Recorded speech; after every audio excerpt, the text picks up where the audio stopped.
So, good morning everyone. My name is Vinay Pandey. So, let's start our journey with Sankar tutorials. So, I have to teach you all the subject of class 12 commerce. I will teach accounts and business study. So, हम आते हैं accounts के बारे में. हमारा first chapter है accounting for partnership और हम उसके बेसिक कॉन्सेप्ट के बारे में सीखने जा रहे हैं. ठीक है, तो लेट्स स्टार्ट विद अ शायरी. चले चलो कि चलना ही दलीले काम रानी है, जो थक कर बैठ जाते हैं वो मंजिल पा नहीं सकते. और इस शायरी के साथ चलिए हम शुरू करते हैं अपनी सीख को आगे बढ़ाने के लिए. तो हम स्टार्ट करते हैं पार्टनरशिप के बेसिक कॉन्सेप्ट के बारे में. तो सबसे पहले हम बात करते हैं क्लास 11 पे हमने क्या पढ़ा था. क्लास 11 में हमने पार्टनरशिप के बारे में पढ़ा था. पार्टनरशिप के बेसिक कॉन्सेप्ट में जो हमने पढ़ा था वो था सोल प्रॉपर्टीयरशिप. जो भी हम अकाउंटिंग करते थे हमने सीखा था सोल प्रॉपर्टीयरशिप के बारे में. तो सोल प्रॉपर्टीयरशिप में था क्या.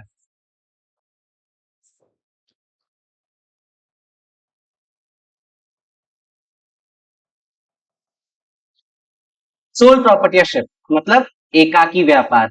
एकाकी व्यापार कोई एक पर्सन, एक सिंगल पर्सन जो बिजनेस की हर एक तरह की एक्टिविटी को कर रहा है. वही एक पर्सन व्यापार में पूंजी लगाता है. वही एक पर्सन व्यापार के लाभ या हानि को भी बियर करता है.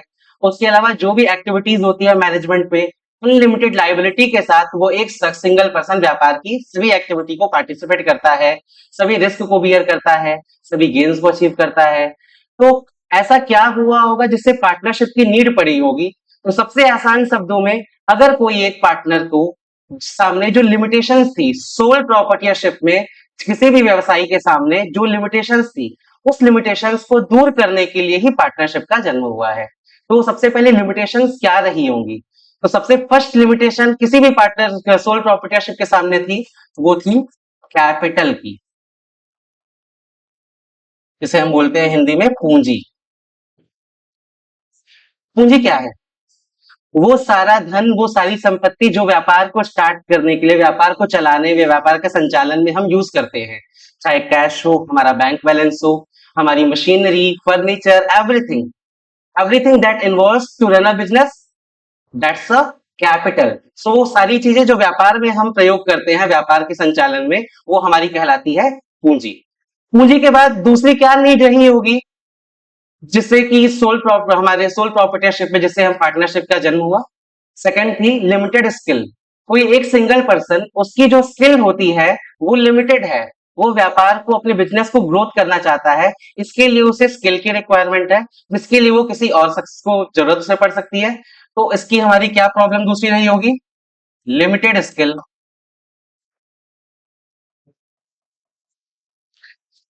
थर्ड, लिमिटेड स्किल के बाद लाइबिलिटीज की, जैसे मैंने बोला कि एक सिंगल पर्सन वो सारे के सारे जो भी हमारी एक्टिविटीज हो रही है, चाहे वो गुड्स के सेल परचेस की बात करें, कैपिटल का कंट्रीब्यूशन हो, चाहे वो बिजनेस के रन करने की एक्टिविटीज हो, सारे के सारे एक सिंगल पर्सन को ही सभी एक्टिविटीज में पार्ट लेना होता था, सभी एक्टिविटीज करना होता था, जिसके कारण उसकी लाइबिलिटी, उसका दायित्व अनलिमिटेड था. तो इसके लिए उसने क्या किया, कुछ नए साझेदारों को, कुछ नए पार्टनर्स को अपने साथ ज्वाइन किया पार्टनरशिप में, जिससे कि सोल प्रॉपर्टीशिप की जो भी लिमिटेशंस थी, जो भी परेशानी थी, उससे दूरी पाया जा सके. तो थर्ड हमारा था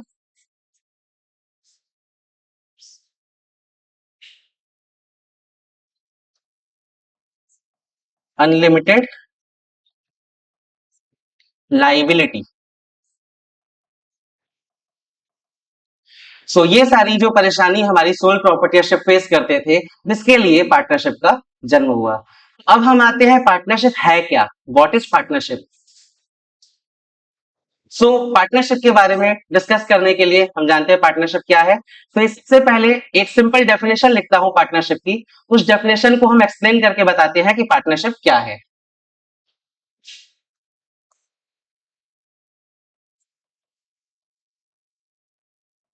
partnership is a relation. Partnership एक रिलेशन है between two or more persons. Partnership क्या है, एक रिलेशन है between two or more person.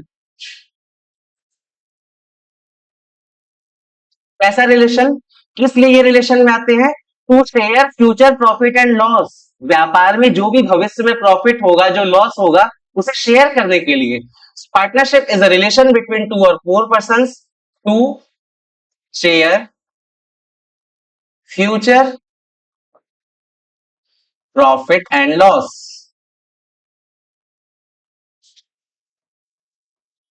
ये प्रॉफिट एंड लॉस होगा कहां? बिजनेस से, बाय अ बिजनेस, और इस बिजनेस को, पार्टनरशिप में जो बिजनेस को होगा वो कौन चलाएगा? Carried by all,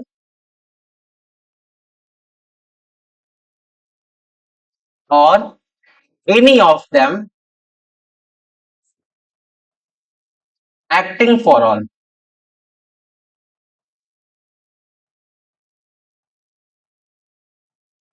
so partnership क्या है?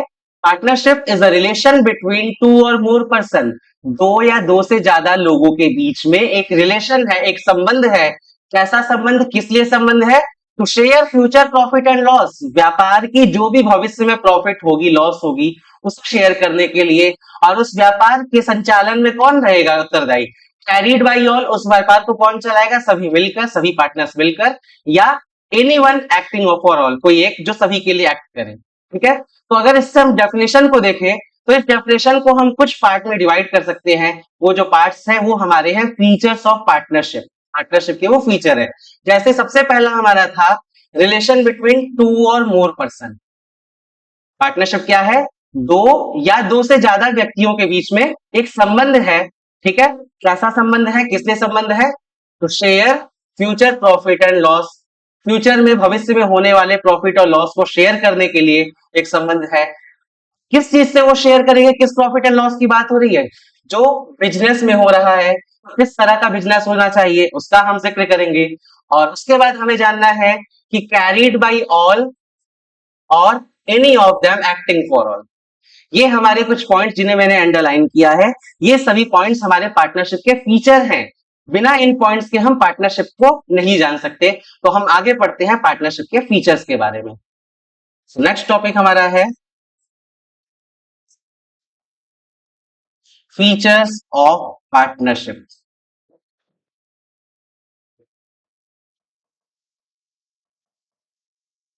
सबसे पहले हमने अंडरलाइन किया था relation between two or more person, number of partner की बात हो रही है। तो सबसे पहला फीचर क्या है इसकी? Number of partners.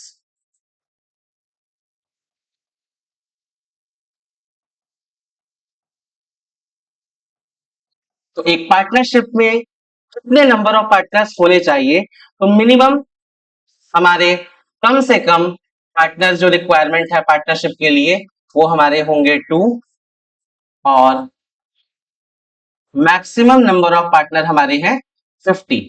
मिनिमम दो पार्टनर्स का होना जरूरी है और मैक्सिमम 50 पार्टनर्स का होना जरूरी है। ये जो मैक्सिमम नंबर ऑफ पार्टनर्स 50 दिया हुआ है, पार्टनरशिप एक्ट, जो पार्टनरशिप एक्ट है 1932, वो इस नंबर के बारे में, मैक्सिमम नंबर के बारे में हमें कोई जानकारी नहीं देता।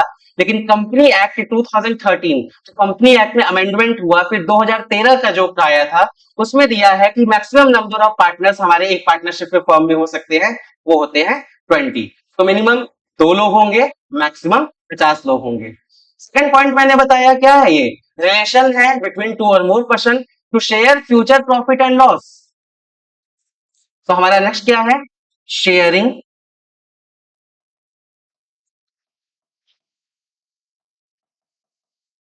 प्रॉफिट एंड लॉस, व्यापार के जो भी प्रॉफिट होगा या लॉस होगा उसे शेयर करेंगे। तो ये प्रॉफिट और लॉस को किसी रेशियो में शेयर करेंगे, किसी अनुपात में शेयर करेंगे।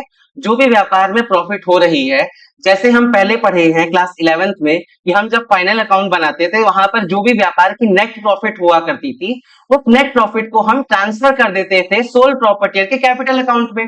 बैलेंस शीट में हम कैपिटल में क्या करते थे? जो भी नेट प्रॉफिट होती थी उसे कैपिटल में गेन कर ऐड कर देते थे। अगर नेट लॉस होता था तो कैपिटल से सब्ट्रैक्ट कर देते थे।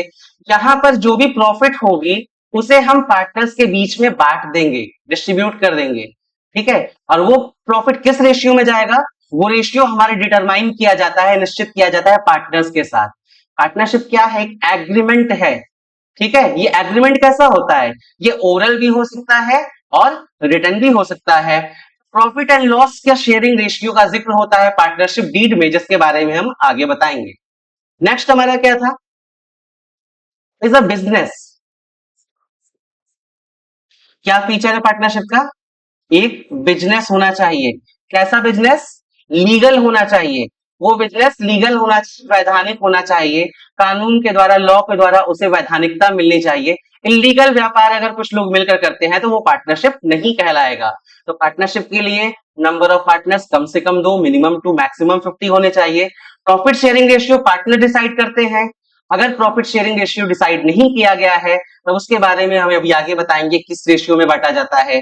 फिर हमने बताया एक बिजनेस होना चाहिए। कैसा बिजनेस होना चाहिए, लीगल बिजनेस होना चाहिए। और नेक्स्ट हमारा पॉइंट है carried by all or any of them acting for all. Carried by all or any of them acting for all.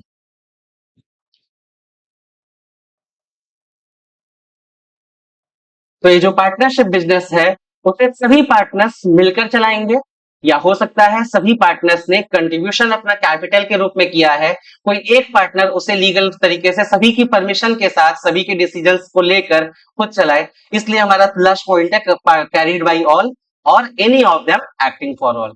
तो ये हमारे की फीचर्स है पार्टनरशिप के। पार्टनरशिप की फीचर्स को ऐड करके ही हमारी पार्टनरशिप की डेफिनेशन बनती है कि पार्टनरशिप क्या है। पार्टनरशिप एक रिलेशन है between the two or more person, दो या ज्यादा लोगों के बीच में, दो से अधिक लोगों के बीच में, जो कि future profit and loss, business के जो भी भविष्य के होने वाले प्रॉफिट एंड लॉस को शेयर करते हैं। ठीक है, उस बिजनेस को कौन चलाएगा, सभी मिलकर चलाते हैं, सभी उसके डिसीजन में पार्टिसिपेट करते हैं, या कोई एक शख्स सभी की जगह मिल सम्मति से चला सकता है। क्लियर है। अब हमें आगे बढ़ना है। अगर हम बात करें ये रिलेशन कैसा होना चाहिए। ये रिलेशन सबसे पहले आता है, पार्टनरशिप क्या है, एक एग्रीमेंट है। Partnership as an agreement. अब ये एग्रीमेंट, ये समझौता, ये वाद, ये कैसा हो सकता है, ये दो तरीके से हो सकते हैं। सिंपली मैं अपने एक दोस्त से मिला, मैंने उसे अपनी सारी परेशानियां बताई कि मैं एक व्यापार चला रहा, इस व्यापार में मेरी ये सारी लिमिटेशंस हैं, इन लिमिटेशंस को दूर करने के लिए मुझे पैसे की रिक्वायरमेंट है। मेरे दोस्त ने बोला ठीक है, मैं करता हूं अपना कुछ पैसे को तुम्हारे व्यापार में लगा देता हूं, लेकिन व्यापार के होने वाले फ्यूचर के प्रॉफिट वगैरह में शेयरिंग, मेरा रेशियो भी शेयर मुझे मिलेगा। ठीक है, और साथ साथ व्यापार की सभी एक्टिविटी में मैं पार्टिसिपेट करूंगा। इस तरह से पार्टनरशिप का जन्म हुआ। तो यहां हम बात कर रहे थे, दो लोगों ने मिलकर ओरली बात करके एग्रीमेंट पर आ गए। तो क्या पार्टनरशिप का एग्रीमेंट ओरल हो सकता है, बिल्कुल हो सकता है। हम तुम दो लोग आपस में बात करके पार्टनरशिप में ओरली एग्रीमेंट में आ सकते हैं। और रही बात सेकंड रिटर्न की, तो अब तुम खुद सोचो कि दो लोगों के मध्य हुए बातचीत में कोई रिटर्न रिकॉर्ड नहीं है या कोई सबूत ऐसा नहीं है, ताकि फ्यूचर में अगर किसी तरह का फ्रॉड हो, धोखाधड़ी के चांसेस हो, जिससे बचा जा सके।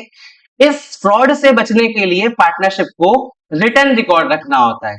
तो एग्रीमेंट का वो रिटर्न एग्रीमेंट, वो रिकॉर्ड जिसे पार्टनर्स रखते हैं फ्यूचर में किसी भी तरह के फ्रॉड से बचने के लिए, किसी भी डिस्प्यूट से बचने के लिए, रिटर्न रिकॉर्ड को कहते हैं हम पार्टनरशिप डीड। पार्टनरशिप डीड क्या है, चलिए हम उसके बारे में जानते हैं।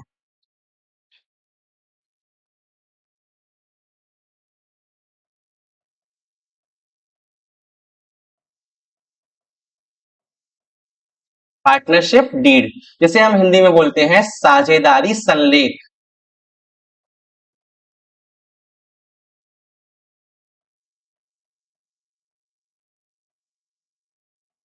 तो ये पार्टनरशिप डीड साधारण शब्दों में एक रिटर्न रिकॉर्ड है। It's a return record of the partners, जिसमें कि पार्टनर्स के साझेदारी से रिलेटेड सारे इंफॉर्मेशन दिए रहेंगे। कौन, जैसे कि पार्टनरशिप फर्म का नाम, सभी पार्टनर्स का नाम व पता, उसके अलावा पार्टनर्स जो पूंजी लेकर आया है, कितनी पूंजी लाया है, क्या उसके पूंजी पर कोई ब्याज मिलेगा या नहीं, ये सभी जानकारी हमें मिलती है पार्टनरशिप डीड में। पार्टनरशिप डीड क्या है, एक रिटर्न एग्रीमेंट है।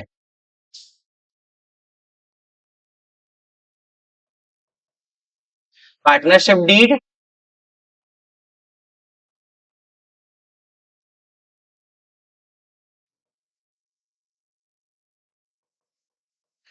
Partnership deed is a written agreement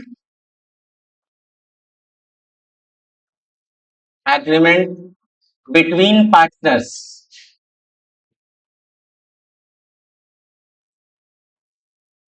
एक रिटन एग्रीमेंट है पार्टनर्स के बीच में, किस लिए? ताकि फ्यूचर में होने वाले डिस्प्यूट से बचा जा सके। To the problem of future disputes, किसी भी तरह के मतभेद हो, किसी तरह के फ्रॉड हो, उससे बचने के लिए एक रिटन एग्रीमेंट है। ठीक है, तो पार्टनरशिप डीड क्या है? पार्टनरशिप डीड एक रिटन एग्रीमेंट है जो पार्टनर्स के बीच होता है। ये किस लिए किया जाता है? ताकि भविष्य में होने वाली परेशानियां, डिस्प्यूट, अगर मतभेद हो रहे हैं, किसी तरह का फ्रॉड हो रहा है, उससे बचा जा सके। पार्टनरशिप डीड को हम बोलते हैं articles of partnership. It is also called article of partnership. इसे हम आर्टिकल ऑफ पार्टनरशिप भी कहते हैं। अब हम आते हैं नेक्स्ट पे कि आगे हमें क्या क्या चीजें हैं जो पार्टनरशिप डीड में लिखी हुई थी, उल्लेख की जाती है, कौन कौन सी चीजें हैं जो पार्टनरशिप डीड में हम बताते हैं। सबसे पहली जो हमारी चीजें होती है points,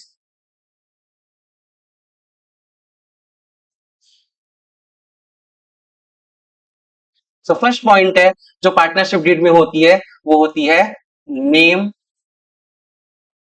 and address of the firm. जब दो या दो से अधिक मिलकर व्यक्ति मिलकर किसी पार्टनरशिप में आते हैं तो एक अपने फर्म का एक नाम देते हैं। वो जो फर्म का नाम होगा, वो नाम, वो किस जगह पर है, उसका पता, इसका जिक्र किया जाता है पार्टनरशिप डीड के अंदर। सेकंड पॉइंट होता है name and address of the partners. सभी साझेदार है, जितने भी पार्टनर्स हैं, सभी के नाम, सभी के एड्रेस, उसका पूरी तरीके से जिक्र होगा पार्टनरशिप डीड में। ठीक है, आगे हम बताते हैं और क्या क्या चीजें होती हैं जिन्हें पार्टनरशिप डीड में दर्शाया जाता है, उल्लेखित किया जाता है। थर्ड पॉइंट होता है capital brought by them. Capital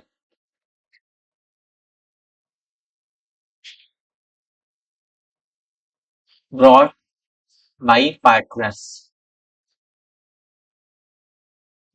partnership firm में अलग अलग पार्टनर्स जो हैं वो कुछ कैपिटल लेकर आते हैं। वो कितना कैपिटल लेकर आए हैं व्यापार में, उस कैपिटल को दिखाया जाता है पार्टनरशिप डीड में, ताकि भविष्य में, फ्यूचर में किसी तरह की मतभेद न हो, डिस्प्यूट ना हो सके। तो इसीलिए कि जो भी कैपिटल पार्टनर्स लेकर आए हैं उस कैपिटल को भी हम पार्टनरशिप डीड में दिखाते हैं। नेक्स्ट पॉइंट एक इंपॉर्टेंट पॉइंट है, होता है इंटरेस्ट ऑन कैपिटल।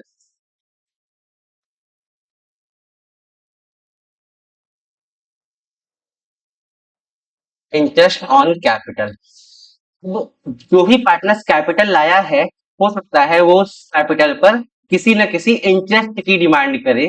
तो अगर पार्टनरशिप डीड के अंदर कैपिटल पर इंटरेस्ट का जिक्र किया गया है, तभी पार्टनर्स को उनके कैपिटल पर इंटरेस्ट मिलेगा। अगर यहां पर कैपिटल पर इंटरेस्ट का जिक्र नहीं है तो no partner is eligible for interest on capital. अगर पार्टनरशिप डीड में इंटरेस्ट ऑन कैपिटल का जिक्र किया गया है, तभी पार्टनर्स को इंटरेस्ट ऑन कैपिटल, उनके कैपिटल पर ब्याज मिलेगा, अदरवाइज कोई इंटरेस्ट नहीं मिलेगा। एक और नेक्स्ट इंपॉर्टेंट पॉइंट होता है पार्टनर्स के शिप के ड्यूरेशन की। ड्यूरेशन ऑफ पार्टनरशिप, पार्टनरशिप जो स्टार्ट किया गया उसकी ड्यूरेशन कितने समय के लिए, किस अवधि के लिए है। दो शख्स या दो से ज्यादा लोगों के बीच एक पार्टनरशिप में आए, उन्होंने आपस में एक दूसरे से अनुबंध में, एक कॉन्टेक्ट में आए कि एक निश्चित प्रोजेक्ट के लिए, जैसे मान लिया कि एक बिल्डिंग बनाना था, हमने क्या किया, दो या दो से ज्यादा लोगों को अपने साथ जोड़ा, वो कुछ पूंजी लेकर आ रहे हैं, उस बिल्डिंग के कंप्लीट होने तक वो हमारे साथ व्यापार में थे। तो एक निश्चित प्रोजेक्ट के कंप्लीट होने तक जो हमारा पार्टनरशिप था, वो हमारा क्या था, एक तरह का पार्टनरशिप था जिसका एक निश्चित प्रोजेक्ट उन्हें कंप्लीट के लिए था। फिर हो सकता है कि हम पार्टनर से मिले, वो एक निश्चित समय ले लें। हमने बोला कि तुम मेरे साथ 5 वर्षों के लिए पार्टनरशिप में आ जाओ, ठीक है। तो यहाँ पर हमारी अवधि कितनी हुई पार्टनरशिप की, 5 वर्ष। पहले मैंने बताया पार्टनरशिप की अवधि हुई उस प्रोजेक्ट के पूर्ण होने तक। सेकंड पार्टनरशिप की अवधि कितनी हुई, मैंने बताया 5 वर्षों तक। या हो सकता है हम अपने किसी करीबी रिश्तेदार, किसी मित्र के साथ पार्टनरशिप में आए, मैंने उसके साथ पार्टनरशिप में आए और कोई समय सीमा को नहीं निर्धारित किया है। जब तक व्यापार चलेगा, जब तक हमारे बीच में मतभेद नहीं होगा, पार्टनरशिप चलेगा, तब तक वो आगे बढ़ता जाए। तो ये 3 तरह के हमारे ड्यूरेशन होते हैं पार्टनरशिप में। तो हमारा पार्टनरशिप किस तरह का है, उसका ड्यूरेशन क्या है, उसका जिक्र किया जाता है, duration of partnership. Next important point होता है हमारा यहाँ पर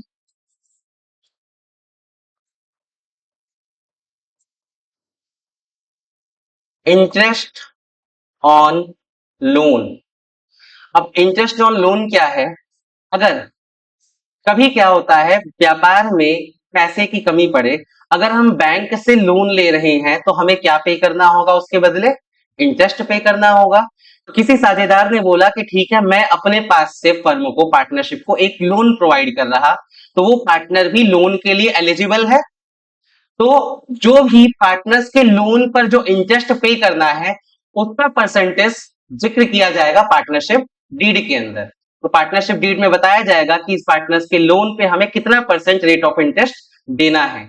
और अगर पार्टनरशिप डीड साइलेंट है इंटरेस्ट ऑन लोन के ऊपर, तब भी उस पार्टनर को 6%, अगर पार्टनरशिप डीड में कोई भी जिक्र नहीं किया है कि कितना परसेंट इंटरेस्ट ऑन लोन देना है, या इंटरेस्ट ऑन लोन देना है या नहीं, तो भी उस पार्टनर को 6% पर एनम, साल का 6% इंटरेस्ट दिया जाएगा, और ये कंपलसरी है।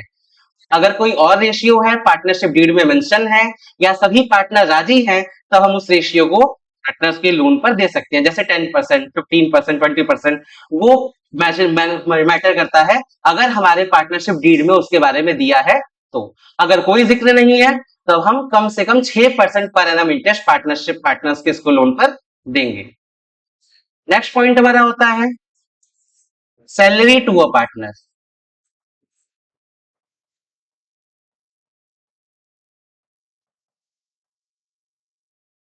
यदि व्यापार में कोई पार्टनर कुछ एक्स्ट्रा वर्क कर रहा है, जैसे सेल्स का काम कर रहा है, किसी डिपार्टमेंट को संभाल रहा, अकाउंटिंग कर रहा है, अगर वो, तो अगर पार्टनर्स कोई एक्स्ट्रा काम कर रहा है, तो बदले में उसे क्या मिलनी चाहिए, उसकी सैलरी उसे देनी चाहिए। वो सैलरी की डिमांड करता है।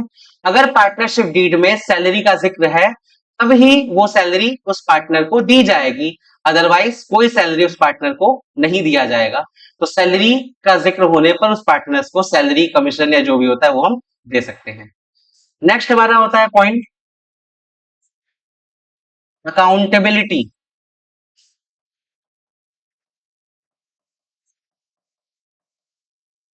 हर एक पार्टनर फर्म के फ्यूचर में होने वाले प्रॉफिट और लॉस के लिए उत्तरदायित्व है, दायी है। जो भी व्यापार अगर प्रॉफिट होगा, तो हर पार्टनर उसके लिए उत्तरदायी है, उसके लिए अकाउंटेबल है। अगर लॉस हो रहा है, तो वो भी हर पार्टनर उसके लिए अकाउंटेबल है। तो अकाउंटेबिलिटी इसका है कि हर सभी पार्टनर्स के लिए वो होगा। अगर किसी स्पेसिफिक पार्टनर के ऊपर दायित्व दी गई है, तब उसका अकाउंटेबल वो पार्टनर होगा। नेक्स्ट हमारा पॉइंट होता है अगर पार्टनर, कोई पार्टनर है जो आते समय व्यापार में एंट्री करते टाइम कुछ अमाउंट गुडविल के रूप में लाता है, अपनी ख्याति को मूल्यांकन करके उसकी वैल्यू लाता है, गुडविल। तो उस गुडविल के कैलकुलेशन का मेथड क्या होगा, उस गुडविल का कैलकुलेशन, उस मेथड को भी मेंशन किया जाता है पार्टनरशिप डीड में। पार्टनरशिप डीड में गुडविल को हम किस मेथड से कैलकुलेट करेंगे, उसका जिक्र होगा।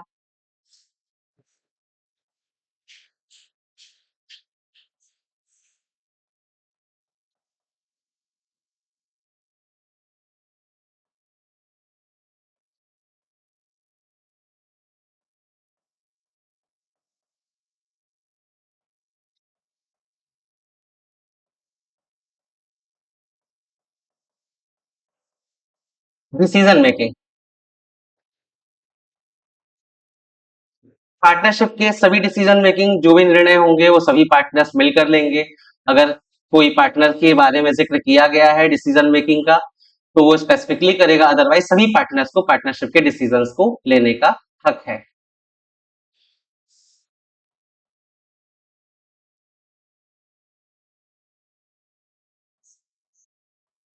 Name of the nominee. व्यापार में अगर किसी पार्टनर्स की बाई चांस डेथ हो जाती है तो उस पार्टनर्स के जो भी प्रॉफिट वगैरह जो पिछले सब तक के प्रॉफिट्स रहे होंगे उन्हें जो दिया जाएगा वो उस नॉमिनी का नाम का जिक्र होगा कि किस नॉमिनी को सारे जो प्रॉफिट के हिस्से हैं वो किसे देना है। तो नॉमिनी के नाम का जिक्र भी हमारा होगा पार्टनरशिप में। और dissolution of partnership.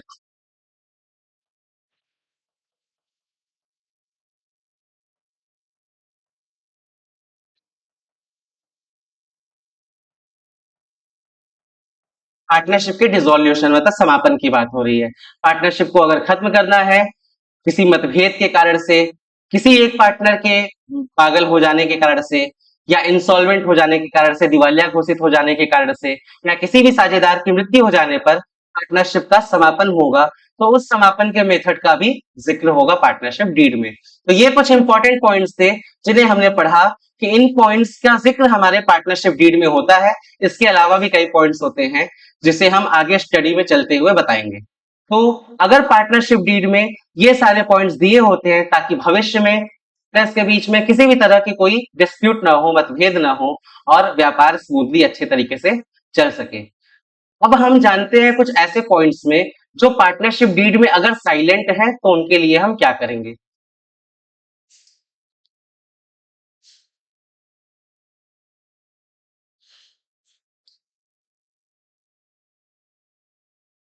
If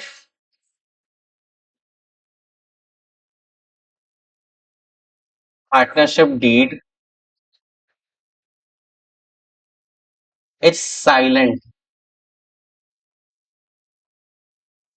for some points.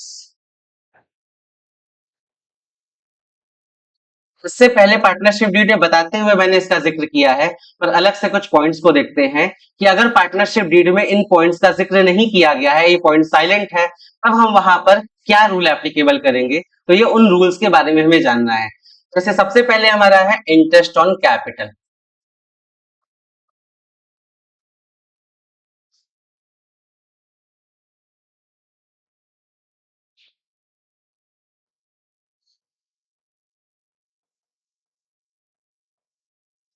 अगर पार्टनरशिप डीड में कैपिटल पर पार्टनर्स द्वारा लाए गए पूंजी पर इंटरेस्ट का जिक्र किया गया है तो उस परसेंटेज के अकॉर्डिंग पार्टनर्स को हम इंटरेस्ट ऑन कैपिटल उनकी पूंजी पर ब्याज देंगे।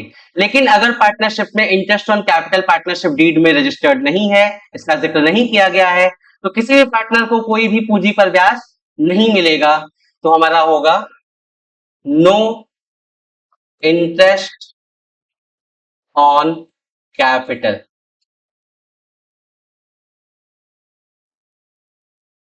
अगर पूंजी पर ब्याज का जिक्र पार्टनरशिप डीड में नहीं है तो कैपिटल पर कोई भी इंटरेस्ट उन्हें नहीं मिलेगा। नेक्स्ट हम आते हैं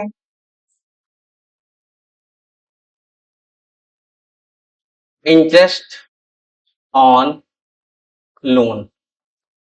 अभी इससे पहले पार्टनरशिप डीड के समय मैंने बताया कि अगर पार्टनरशिप डीड में लोन पर इंटरेस्ट का जिक्र किया गया है उस परसेंटेज में पार्टनर को उसके लोन पर इंटरेस्ट दिया जाएगा। मानते हैं 10%। जैसे किसी पार्टनर ने फर्म को 5 लाख रुपए लोन दिया हुआ है तो उस 5 लाख का 10% 50,000 हुआ। ये पर एनम मतलब वार्षिक उसे इंटरेस्ट ऑन लोन देना होगा। लेकिन अगर partnership deed interest on loan के लिए साइलेंट है, पार्टनरशिप डीड में इंटरेस्ट ऑन लोन का जिक्र नहीं किया है, तब हम वहां पर उस पार्टनर को 6% पर एनम साल के 6% हम उस पार्टनर को इंटरेस्ट देंगे उसके लोन पर। क्लियर है। नेक्स्ट हमारा आता है पॉइंट इंटरेस्ट ऑन ड्रॉविंग।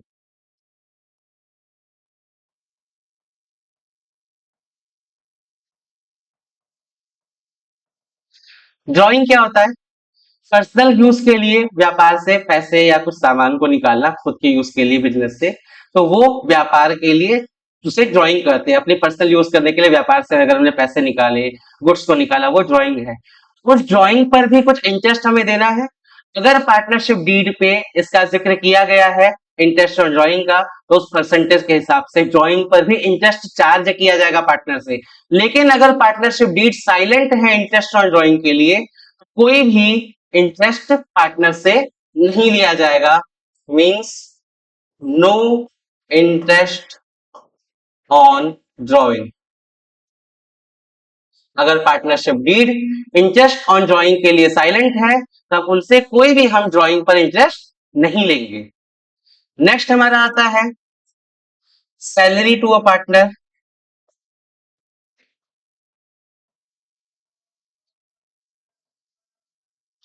जैसे मैंने बताया कि कोई पार्टनर अगर कुछ एक्स्ट्रा वर्क कर रहा है, जैसे सेल्स का काम कर रहा है या अकाउंटिंग कर रहा है या किसी भी तरह के अलग मैनेजमेंट में पार्ट ले रहा है अलग तरीके का, तो वो उसके लिए सैलरी के लिए भी एप्लीकेबल है, उसे सैलरी दिया जा सकता है। लेकिन अगर पार्टनरशिप डीड में सैलरी का जिक्र नहीं है, तो उस पार्टनर को कोई भी सैलरी नहीं दी जाएगी।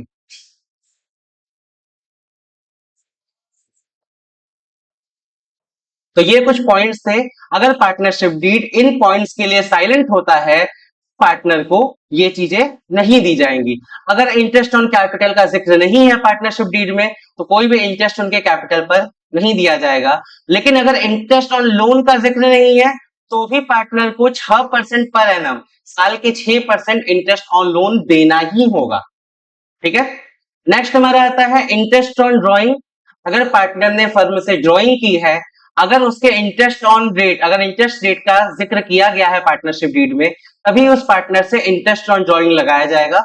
अदरवाइज कोई भी इंटरेस्ट ऑन ड्रॉइंग नहीं लगे होगा। इसी तरह से अगर किसी पार्टनरशिप डीड में उसके पार्टनर्स के सैलरी के बारे में जिक्र किया गया है, तभी उस पार्टनर को सैलरी दी जाएगी। अदरवाइज कोई भी सैलरी उस पार्टनर को नहीं दी जाएगी। क्लियर है?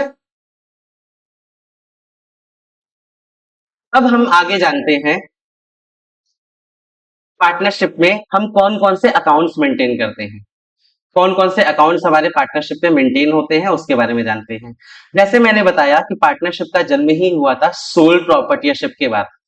सोल प्रॉपर्टीशिप में हम कौन कौन से अकाउंट बनाते थे? स्टार्ट की डेली एंट्री से स्टार्ट करते, तो सबसे पहले जर्नल एंट्री की जाती थी, बाद में उसे क्लासिफाई किया जाता था लेजर में, क्लासिफाई करने के बाद समराइजिंग की जाती थी ट्रायल बैलेंस में, और लास्ट में हम फाइनेंशियल स्टेटमेंट बनाते थे, फाइनल अकाउंट बनाते थे। उस फाइनल अकाउंट पे हम तीन अकाउंट बनाते थे, trading account, profit and loss account and balance sheet. हम फाइनल अकाउंट बनाते थे,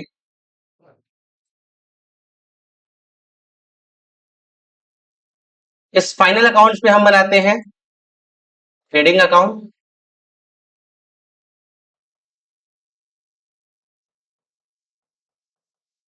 प्रॉफिट एंड लॉस अकाउंट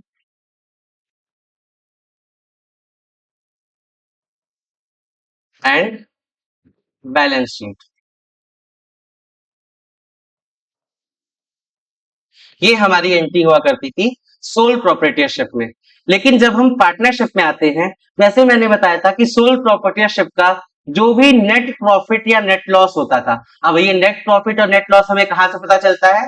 वो हमें पता चलता है प्रॉफिट एंड लॉस अकाउंट से।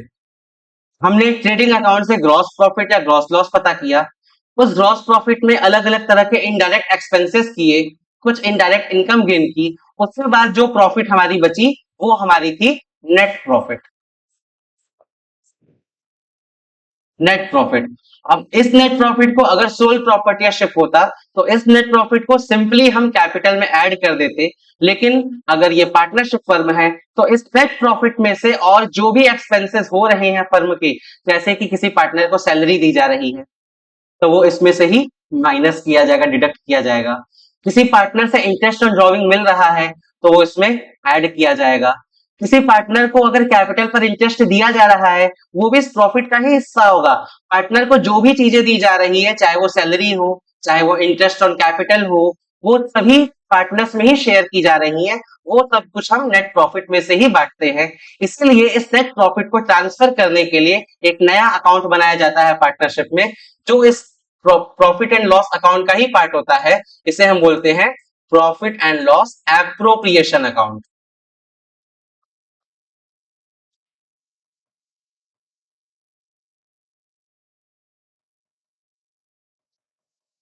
Profit and loss appropriation account. Profit and loss account से जो भी नेट प्रॉफिट हुआ उसे हम ट्रांसफर करेंगे profit and loss appropriation account में। Profit and loss appropriation account में इसका बैलेंस आने के बाद इसी बैलेंस में से पार्टनर्स को इंटरेस्ट ऑन कैपिटल दिया जाएगा, इन्हीं बैलेंस में से पार्टनर्स को सैलरी दी जाएगी, इन्हीं बैलेंस में से पार्टनर्स को अगर किसी और तरह के इनकम है या फ्यूचर के लिए फर्म को रिजर्व रखना है वो किया जाएगा, और फिर जो बैलेंस बचा उस बैलेंस को हम ट्रांसफर करेंगे पार्टनर्स के कैपिटल अकाउंट में। मींस मानते हैं जैसे नेट प्रॉफिट थी 5 लाख रुपए की, नेट प्रॉफिट था फर्म का 5 लाख रुपीस, पार्टनर्स को सैलरी दी जा रही है 60,000 रुपीस, सैलरी दी गई 60,000 रुपीस, पार्टनर्स को इंटरेस्ट दिया गया 2 लाख रुपीस। तो जो बैलेंस बचा 5 लाख में से ही हम सैलरी देंगे, 5 लाख में से ही हम इंटरेस्ट देंगे, तो जो बैलेंस बचा माइनस किया 5 लाख में से 2,60,000, तब हमारा कितना आया 2,40,000। ये 2,40,000 रुपीस पार्टनर्स को उनके शेयर प्रॉफिट शेयरिंग रेशियो में हम डिस्ट्रीब्यूट कर देंगे, और ये हमारा पार्टनर्स के कैपिटल अकाउंट में ट्रांसफर होगा। मतलब मैं जिक्र किया पार्टनर्स का कैपिटल अकाउंट, हमें जानना है कि वो क्या होता है। तो कौन कौन से अकाउंट मेंटेन करते हैं प्रॉफिट एंड लॉस में पार्टनरशिप में, हम वो बताने जा रहे थे। तो अकाउंट्स मेंटेन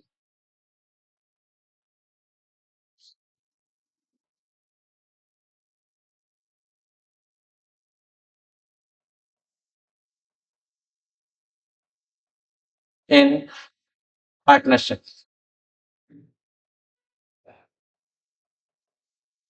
सबसे पहले सेम जैसे हम ट्रेडिंग अकाउंट और प्रॉफिट एंड लॉस अकाउंट बनाते थे उसे ही बनाएंगे।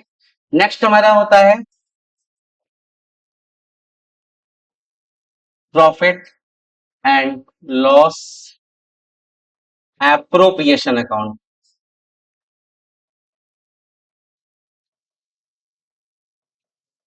Profit and loss appropriation account, इसे हिंदी में हम कहते हैं लाभ हानि नियोजन खाता। Profit and loss appropriation account के बारे में मैंने बताया कि जो भी नेट प्रॉफिट होगा उस प्रॉफिट्स में से ही फर्म में पार्टनर्स को उनकी सैलरी, उनके इंटरेस्ट ऑन कैपिटल सभी चार्ज दिए जाएंगे और बैलेंसेस को उनके कैपिटल अकाउंट में ट्रांसफर किया जाएगा। तो अगला अकाउंट बनता है हमारा partners capital account.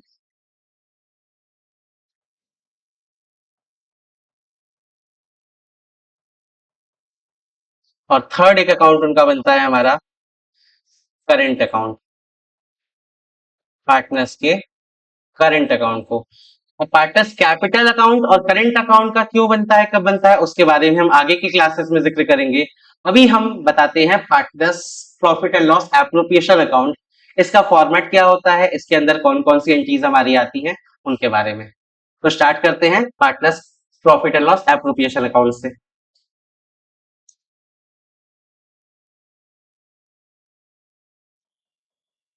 Profit and loss appropriation account.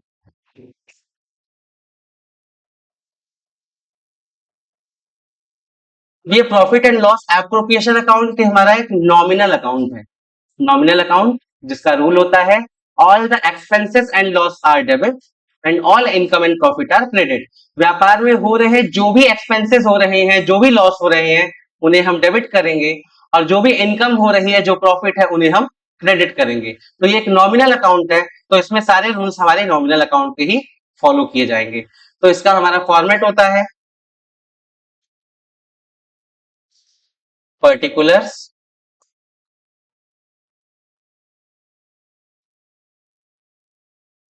Amount, ये डेबिट साइड है, और अगेन पर्टिकुलर्स और अमाउंट, ये हो गया क्रेडिट साइड। तो सबसे पहले हम कौन सी एंट्री यहाँ पास करते हैं, तो मैंने बताया प्रॉफिट एंड लॉस अकाउंट से जो भी नेट लॉस हुआ था उसे हम ट्रांसफर करेंगे profit and loss appropriation account में। तो हम देखते हैं कि profit and loss appropriation account एक नॉमिनल अकाउंट है। नॉमिनल अकाउंट में मैंने बताया इनकम एंड लॉस को हम, एक्सपेंसेस एंड लॉस को हम डेबिट कर रहे हैं, इनकम एंड प्रॉफिट को क्रेडिट कर रहे हैं। तो नेट प्रॉफिट को लाया गया है फर्म में profit and loss appropriation account में, तो इनकम हुआ, तो वो इनकम क्या होगा, क्रेडिट होगा। तो हम उसे लिखेंगे by profit and loss account.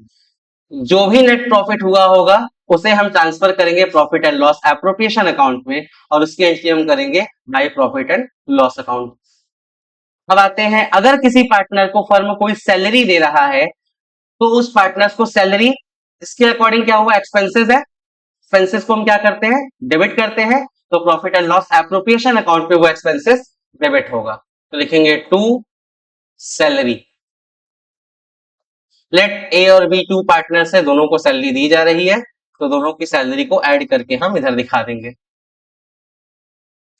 इसके बाद अगर इंटरेस्ट ऑन कैपिटल का जिक्र है, पार्टनरशिप में फर्म में अगर कोई भी इंटरेस्ट ऑन कैपिटल दिया जा रहा है, उस इंटरेस्ट ऑन कैपिटल भी फर्म के लिए एक्सपेंसेस है। प्रॉफिट एंड लॉस एप्रोप्रिएशन के लिए वो एक्सपेंसेस होगा, मतलब डेबिट होगा। Expenses and losses are debit, तो हम लिखेंगे to interest on capital. As ऐसे दो पार्टनर्स है ए एंड बी, दोनों के इंटरेस्ट को हम ऐड करके टोटल दिखा देंगे इधर वैल्यू। नेक्स्ट आता है, अगर पार्टनर्स ने ड्राइंग की थी तो उस ड्राइंग पर इंटरेस्ट पार्टनर को फर्म को देना है, तो एप्रोप्रिएशन के अकॉर्डिंग वो फर्म के लिए इनकम हुआ, तो इनकम को हम क्या करेंगे, क्रेडिट करेंगे। तो हम लिखेंगे बाय इंटरेस्ट ऑन ड्राइंग, ये हमारे फर्म के लिए इनकम है, तो इसे हम क्रेडिट करेंगे। और देन आता है, अगर कोई रिजर्व किया जा रहा है, फर्म ने कुछ बैलेंसेस को रिजर्व रखा है, सेफ रखा है, तो उस रिजर्व को आगे फ्यूचर के लिए किसी भी सिचुएशन के लिए बचा कर रखा जाता है, उसे भी हम दिखाते हैं क्रेडिट साइड में। तो बाय रिजर्व, ये होगा हमारा क्रेडिट में। देन अगर किसी और तरह की कोई इनकम और एक्सपेंसेस हो रही है जिसका असर प्रॉफिट एंड लॉस एप्रोप्रिएशन में जाता है, उन्हें हम यहाँ शो करते हैं, अदरवाइज बैलेंसेस को टोटल करते हैं। तो क्लियरली हमारा क्रेडिट साइड का बैलेंस बड़ा ग्रेटर होता है, तो डेबिट और क्रेडिट का जो बैलेंस आएगा, हम अगर क्रेडिट साइड में से डेबिट साइड के बैलेंसेस को माइनस करेंगे तो जो वैल्यू बचेगा वो वैल्यू हम पार्टनर्स के उनके प्रॉफिट शेयरिंग रेशियो में बांट देंगे और उसकी एंट्री करेंगे to profit transferred to partners capital account.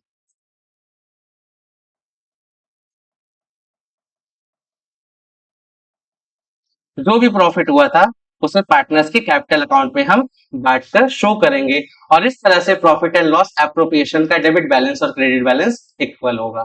Clear है? इसी तरीके से प्रॉफिट एंड लॉस एप्रोप्रिएशन हम बनाते हैं। इसके बाद हम आगे के क्लासेस में जानेंगे कि किस तरह से पार्टनर्स कैपिटल अकाउंट क्रिएट किया जाता है, करंट अकाउंट क्या होता है, और फिर हम स्टार्ट करेंगे अपने न्यूमेरिकल पोर्शन पर। तो आई थिंक ये सभी आप लोगों को समझ आया होगा। कोई भी डाउट रहे आप कमेंट करके उसे पोस्ट कर सकते हैं, आपका डाउट वहां कमेंट सेक्शन पे क्लियर किया जाएगा। Okay, so this was complete for now. Next class में स्टार्ट करेंगे आगे के न्यूमेरिकल्स को लेकर। So good bye.